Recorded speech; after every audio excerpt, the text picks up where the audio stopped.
بسم اللہ الرحمن الرحیم۔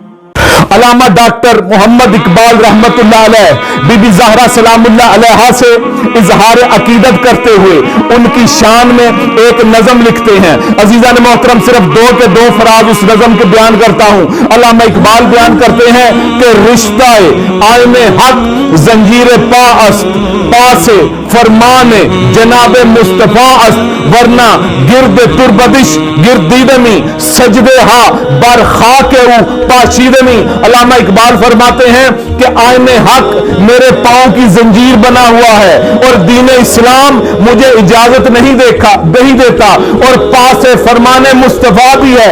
اگر رسول خدا کا فرمان مانے نہ ہوتا تو ساری زندگی میرا ایک ہی کام ہوتا کہ آپ کی خاک کے گرد، آپ کی قبر کے گرد طواف کرتا، اور صرف ایک ہی کام کرتا کہ جب بھی سجدہ کرتا تو فاطمہ زہرا سلام اللہ علیہا کی تربت پاک پر ہی کرتا۔